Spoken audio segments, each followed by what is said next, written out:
Hello दोस्तों, मेरा नाम है धीरेन्द्र। आज के इस वीडियो में हम एक्टिविटी रेशियोज़ की बात करने वाले हैं अकाउंटिंग रेशियो में, कि किस तरह की एक्टिविटी रेशियो जितनी भी होती है हम सारी डिस्कस करेंगे इस वीडियो में विद क्वेश्चंस, और बहुत अच्छे से क्वेश्चंस भी डिस्कस करेंगे।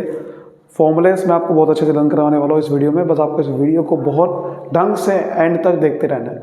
साथ में मैं आपको सॉल्वेंसी रेशियो, अगर आपने नहीं समझी है, सॉल्वेंसी रेशियोज़ जितनी भी है उसकी मैंने पूरी वीडियो बना रखी है, आपको लिंक डिस्क्रिप्शन में मिल जाएगा। चलिए बिना कोई देरी के शुरू करते हैं। एक्टिविटी रेशियोज, बेसिकली ये रेशियो से हमें समझ में आता है कि आपकी फर्म की एफिशिएंसी कितनी है, ठीक है, ऑफ यूटिलाइजिंग रिसोर्सेज, यानी कि आप जो रिसोर्सेज का इस्तेमाल कर रही है फर्म, उसको कितना अच्छे से इस्तेमाल कर पा रही है।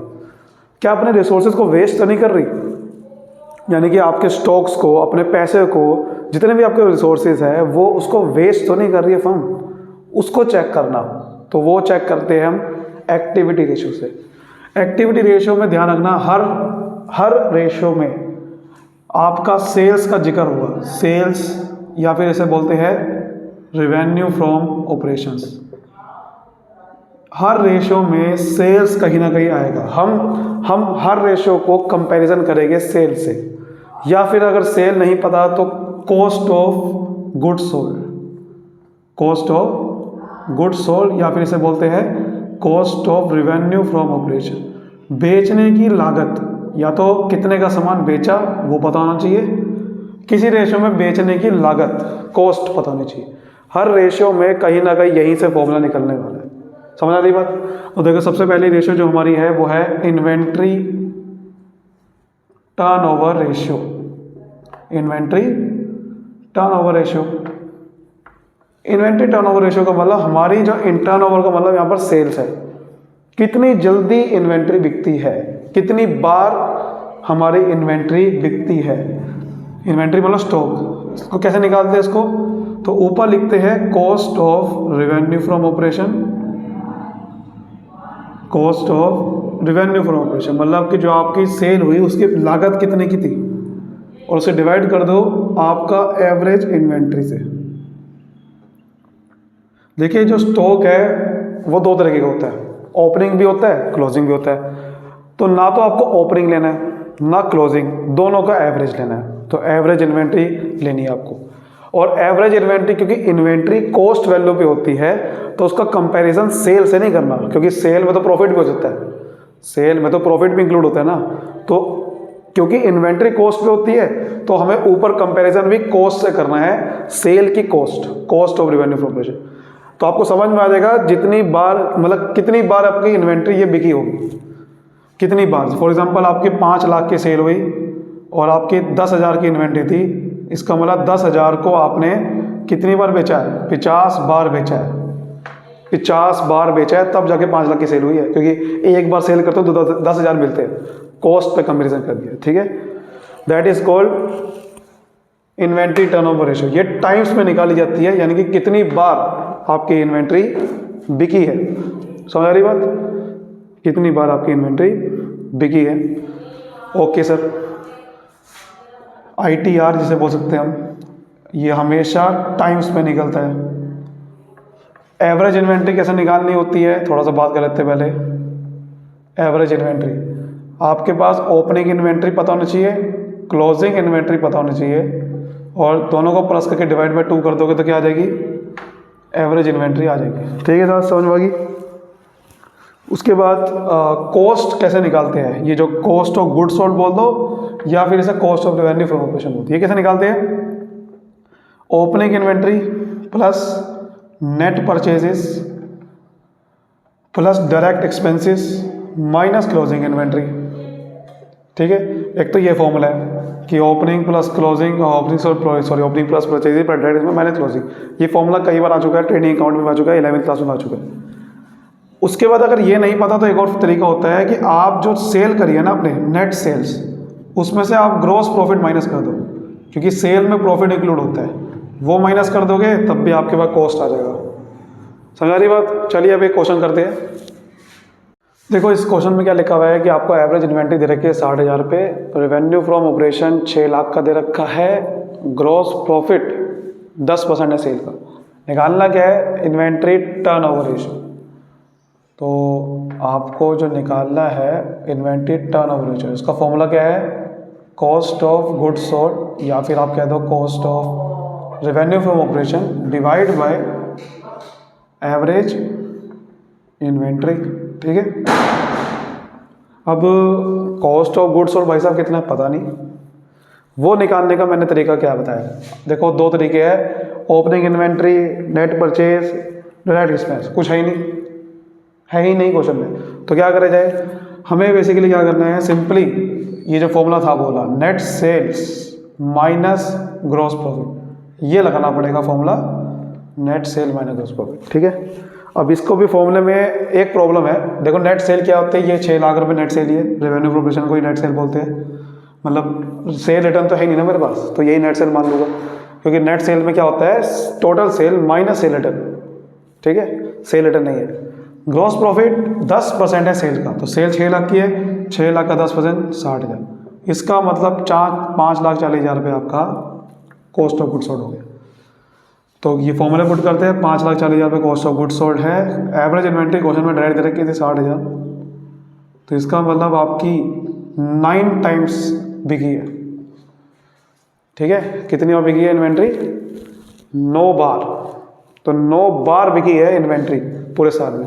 अच्छा, इसमें एक और फॉर्मूला भी आता है, उसको समझ लेते हैं एक बार।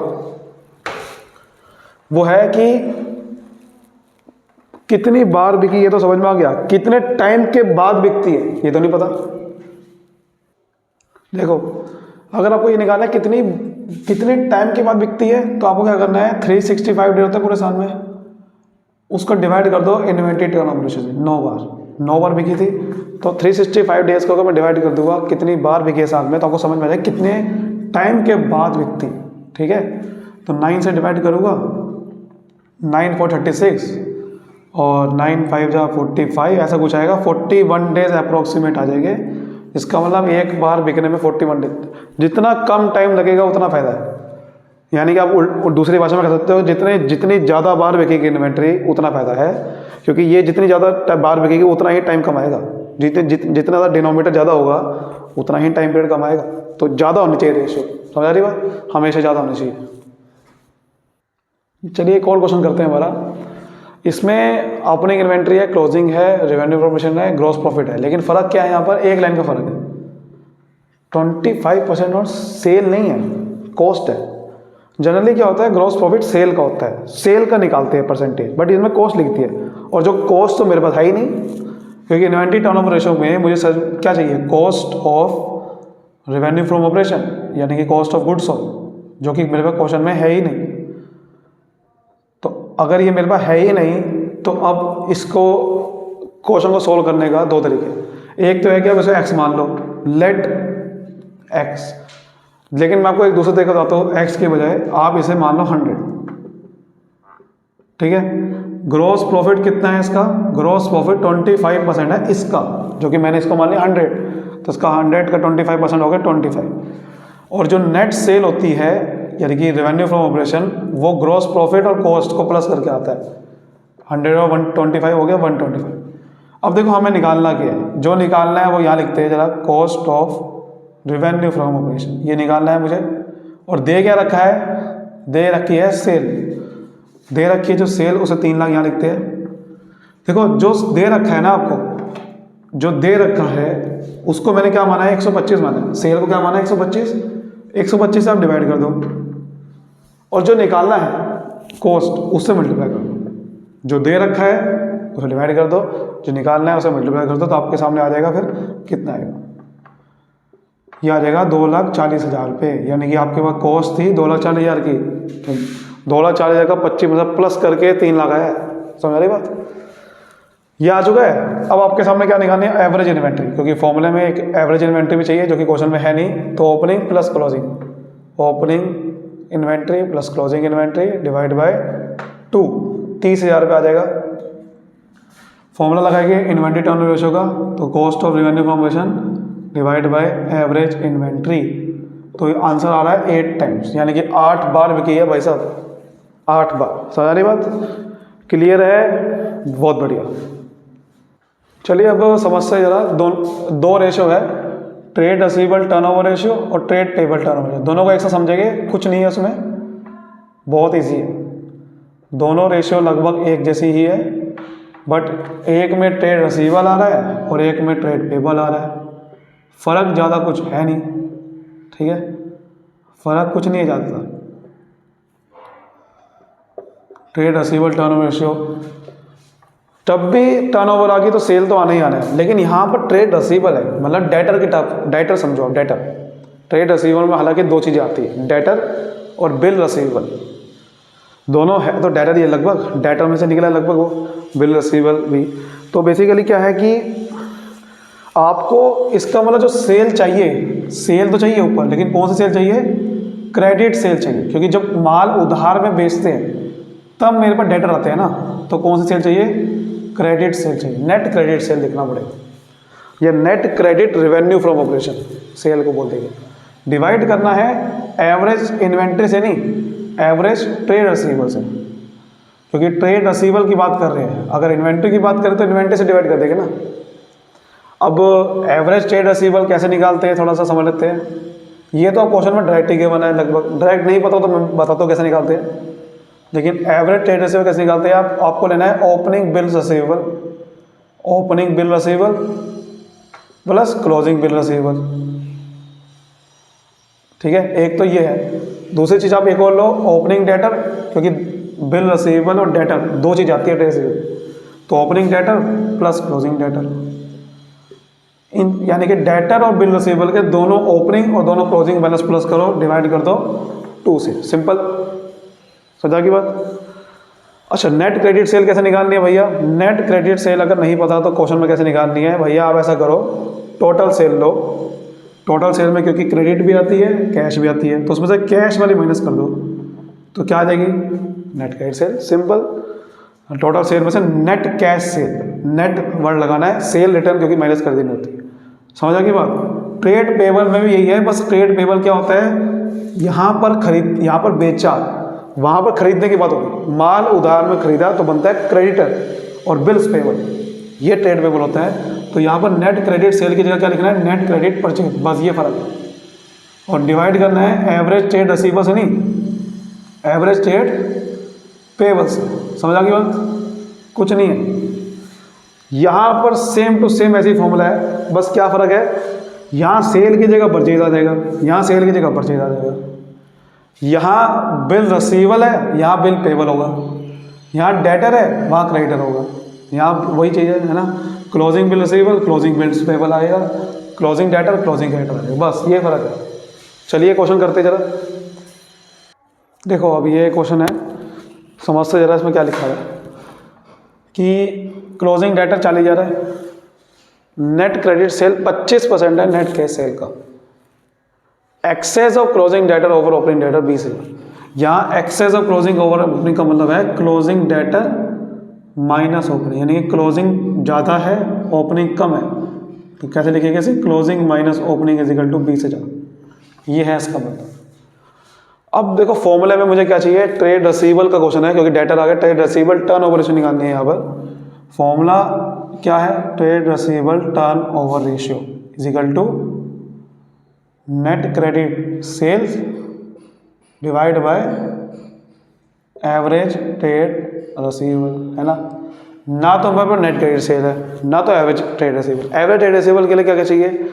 ओपनिंग डेटर है नहीं, बस क्लोजिंग माइनस ओपनिंग गिवन है, ओपनिंग नहीं पता कितने, ओपनिंग नहीं पता, क्लोजिंग डेटर नहीं पता, हाँ इन दोनों का डिफरेंस जरूर पता है मुझे, और साथ में क्लोजिंग डेटर लेकिन पता है मुझे, वाह बढ़िया होगा काम फिर तो। अब निकाल लूँगा, क्लोजिंग जब मुझे पता है तो ओपनिंग निकल जाएगा कि क्लोजिंग माइनस ओपनिंग 20 होता है, तो क्लोजिंग की वैल्यू पुट करते हैं जरा यहाँ पर, 40,000 minus opening debtor is equal to 20,000, तो ओपनिंग को इधर ले जाओ, इसमें से माइनस करो तो 20,000 के आगे ओपनिंग डेटर, बस हो गया काम। देखो बिल रिसीवेबल और गिवन नहीं है तो जीरो मान लो से आप, जो फॉर्मूला में को लिखा है ना मेरे पीछे कि bill opening bill receivable plus closing bill receivable, bill receivable है ही नहीं, जीरो मान लो, तो एवरेज ट्रेड रिसीवेबल पहले निकालते जरा, तो बिल रिसीवेबल जीरो मान लिया, तो हमें क्या लेना फॉर्मूले में? Opening debtor plus closing debtor divide by 2, बस ये लेना फिर आपको फॉर्मूले में, और कुछ नहीं लेना।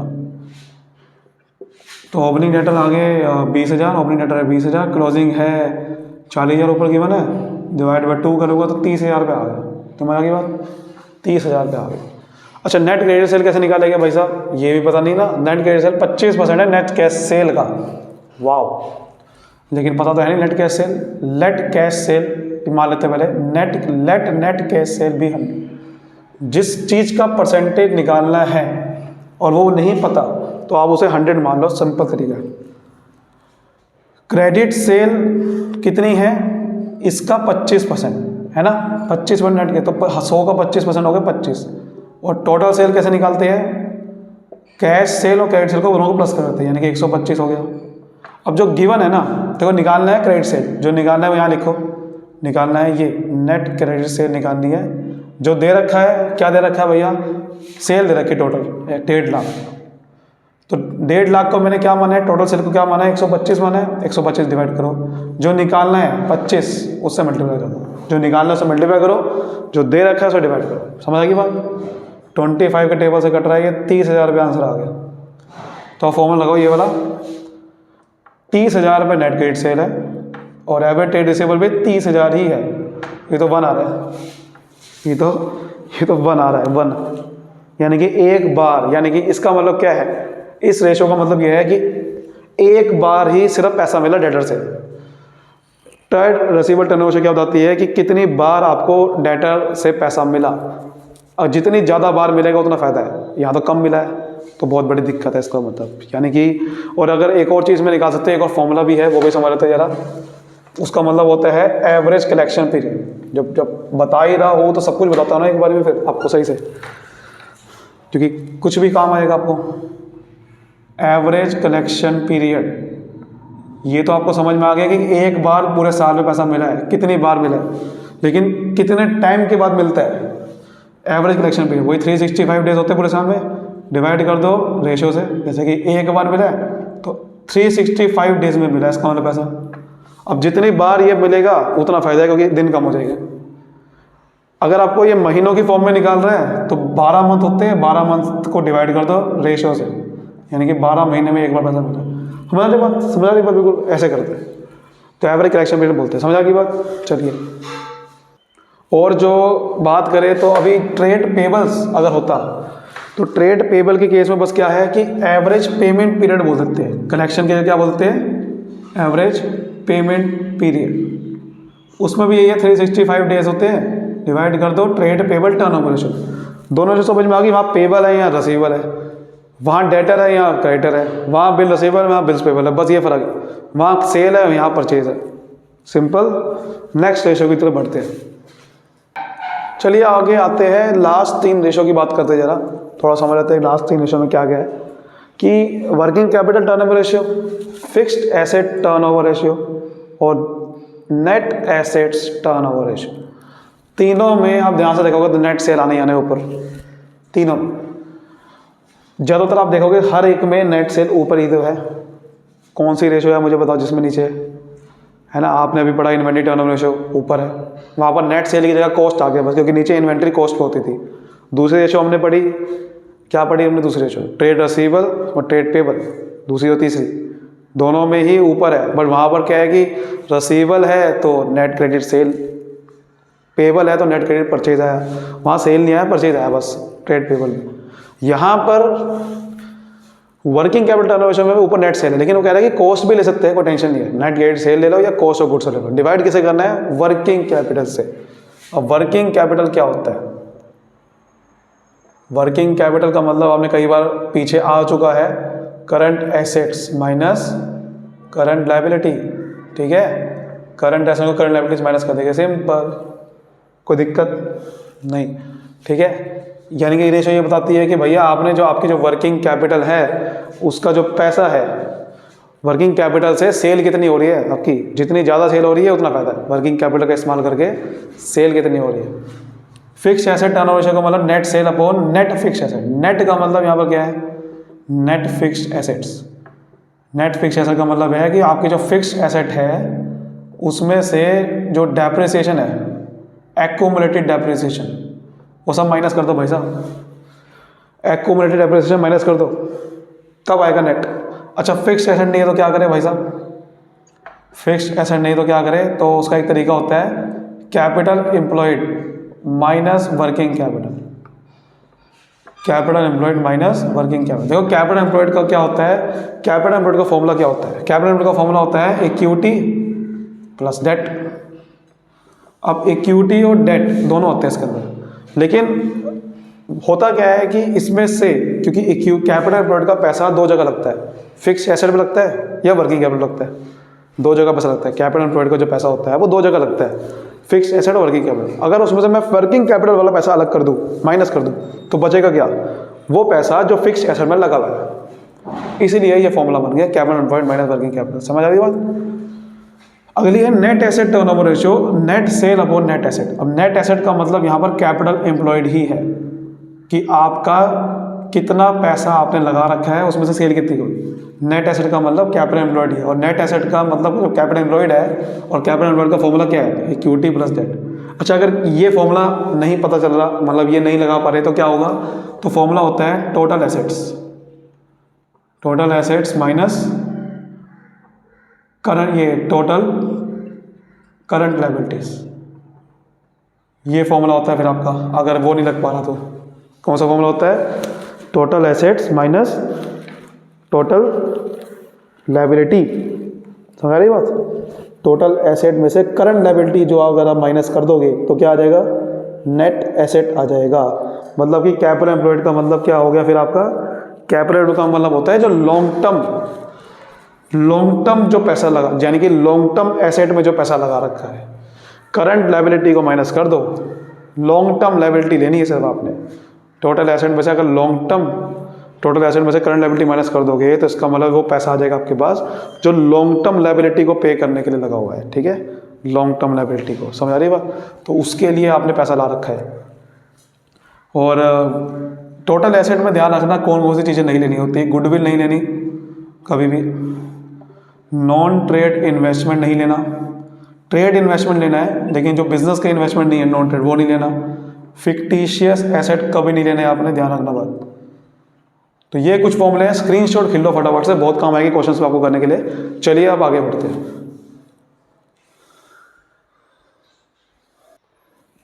तो ये जैसे क्वेश्चन है, इसमें कैपिटल एम्प्लॉयड गिवन है, वर्किंग कैपिटल गिवन है, cost of revenue from operation भी गिवन है।